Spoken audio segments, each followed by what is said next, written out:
Yeah, but you're making this decision from a Marcus point of view and not from a Lions point of view. The Lions, I've been told that the ultimate goal is not to be the best team in the league. It's not to win games. It's not to be a cute story. It's to win the Super Bowl. That's what I've been told. And according to everything I know about football, more sacks equals better. Yeah, but you've also been told that they want to do it their way. Yeah, and that hasn't equaled that hasn't equaled Super Bowl. So if you want to continue to do it your way, that's fully what's expected. That's fully what I expect them to do. But all I'm simply saying is that the idea that you cannot bring in a player because you have a certain set of cultural standards, which Micah Parsons hasn't killed anybody. Micah Parsons hasn't had a domestic abuse charge. Micah Parsons, with all intents and purposes, is just a bit of an asshole. Yeah, and they don't want assholes here, man. It disrupts the culture they feel makes the Detroit Lions what they are. Yeah. And they're protecting that culture with everything that they have. And all I'm saying is that, and this is all I'll say about it.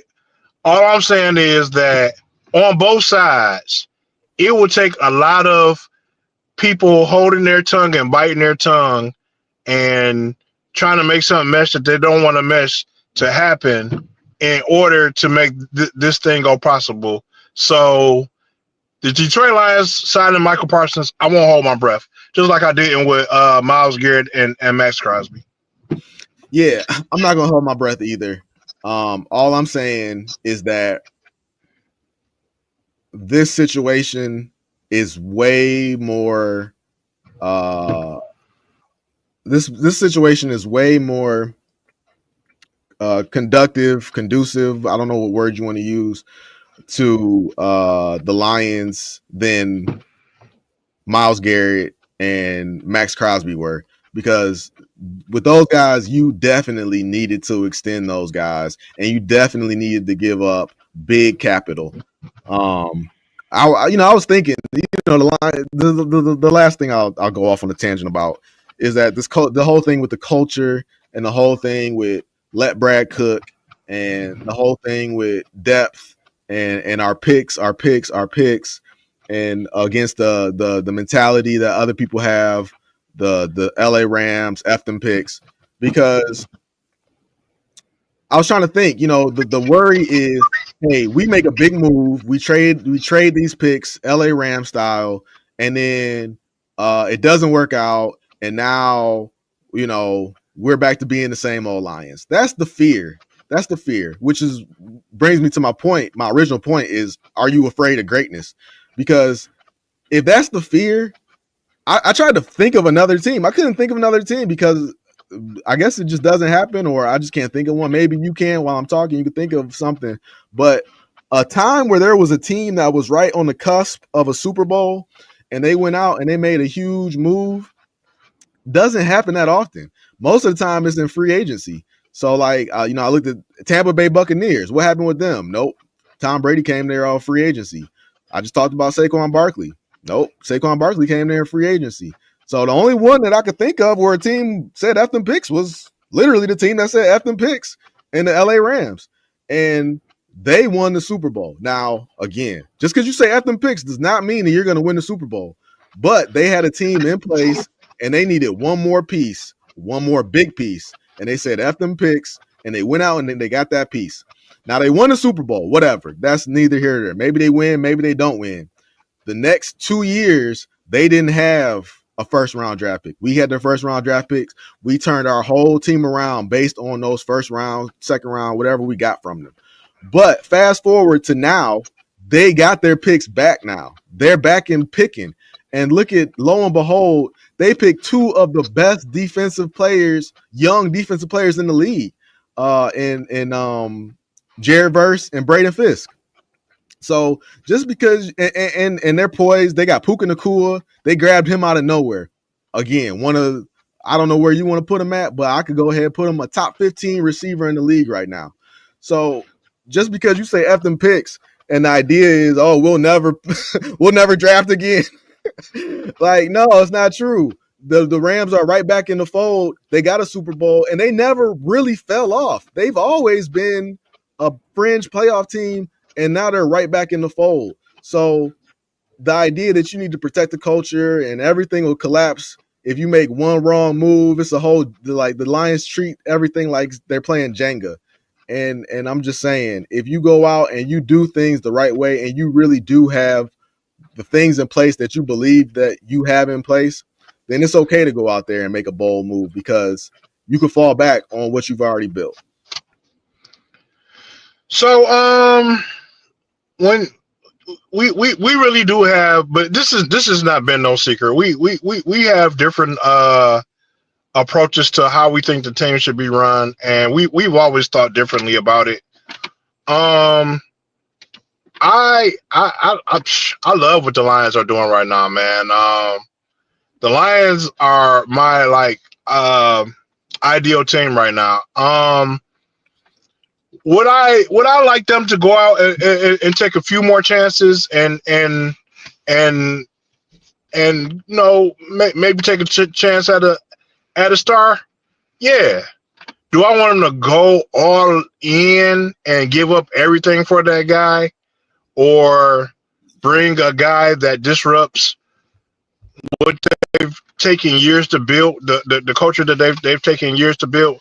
No, because I like guys like St. Brown that are no nonsense on the football field, that says this is how we do things here. Here we go on the jugs machines, and I seen Tesla on the field after practice catching balls on the jugs machine. That's a staple of something that St. Brown does. And he had J-Mo out there catching balls on the jugs machine afterwards. I like that we have I was about to say Puka Nacua. Damn. Drawing a blank right now. Tackle.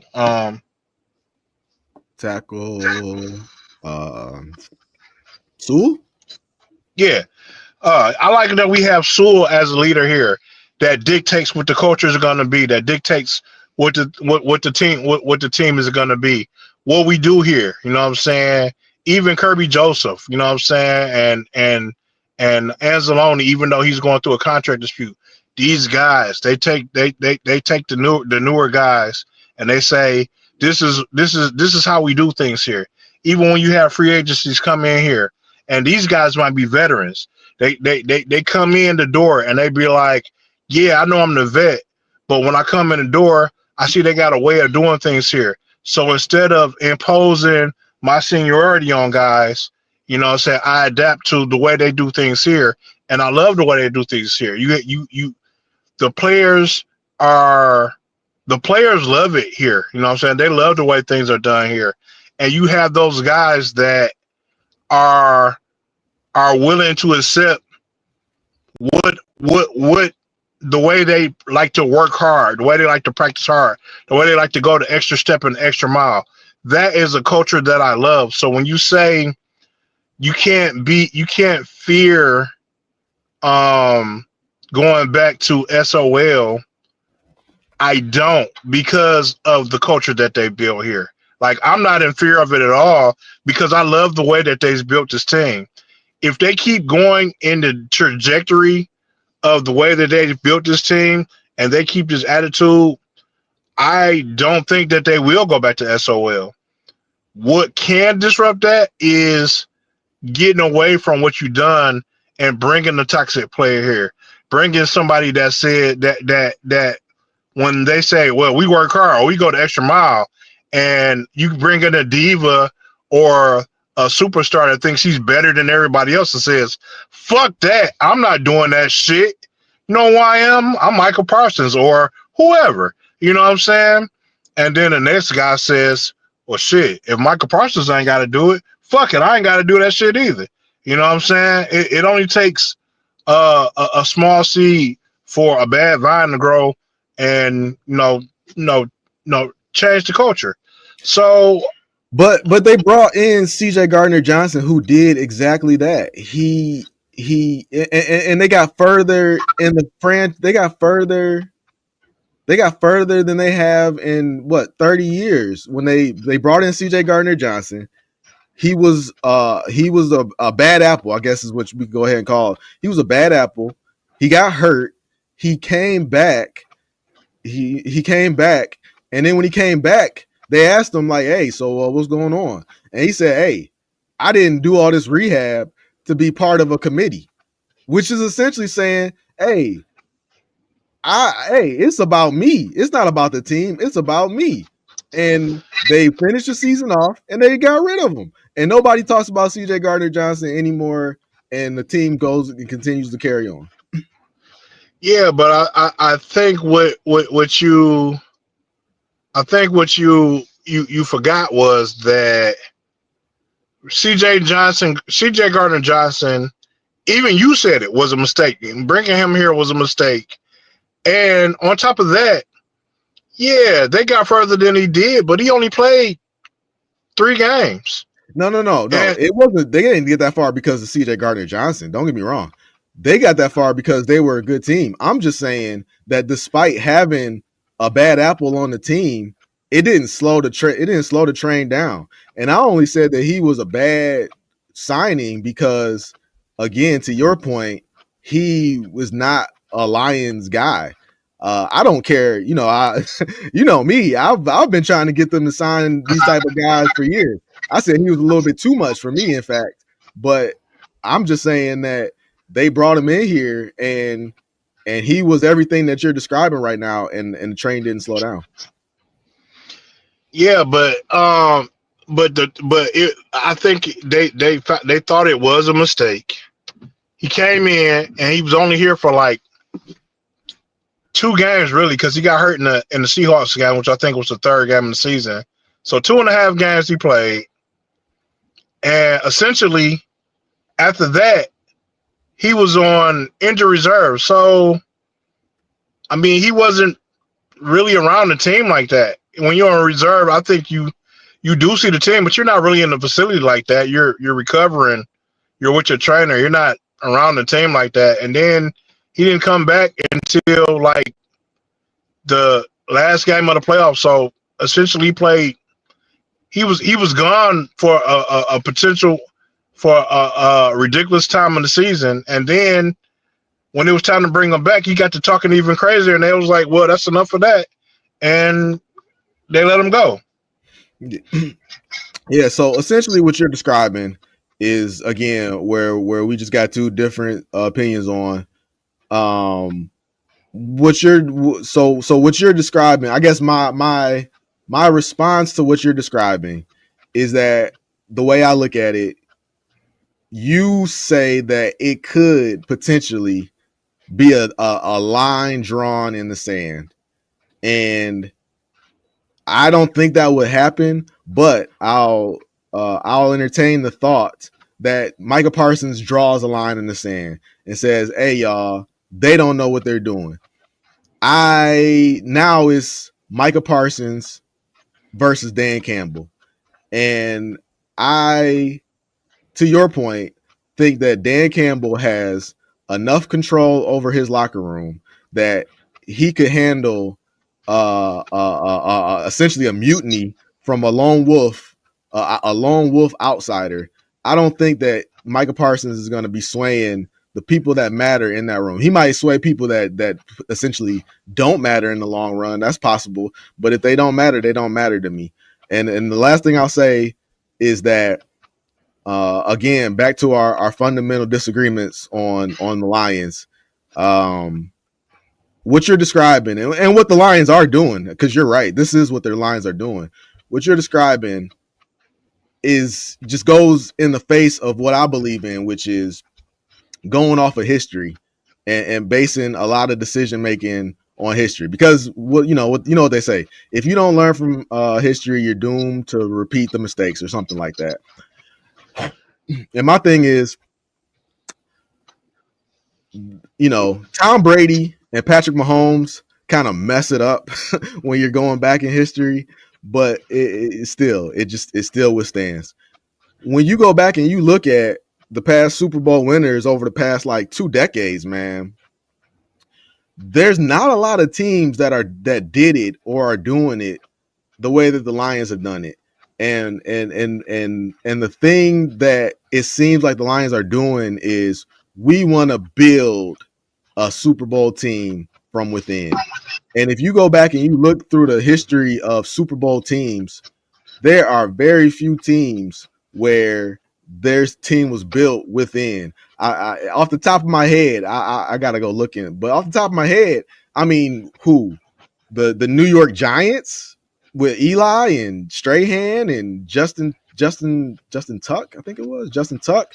Mario Manningham and Plaxico Burress. I mean, you got to go back like 2 decades to find a team where this style worked. Yeah, man.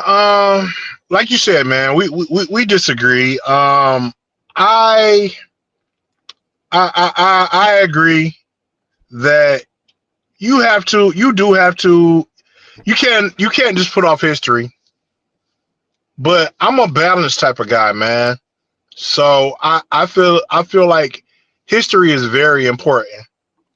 But I also feel like you can't be afraid to be different, and you have to adapt and be innovative, and do what you feel works for you as well. So I do think you need to take history into account. But like, if something works for me personally, even though history says that this is the way you should do it, but I'm gonna move the way I want to move in life, because that's how I perceive life. You know what I'm saying?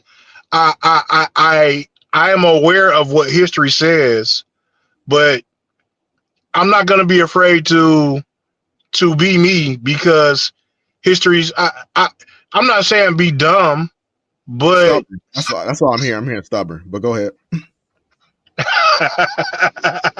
No, I'm just saying, man. I mean, at the end of the day, man, why would you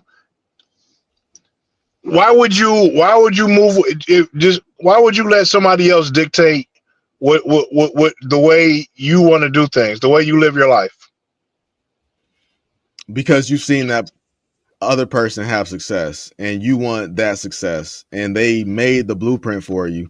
And to your point, you could be a revolutionary, and you could carve your own path. And I'm not saying that it's not possible.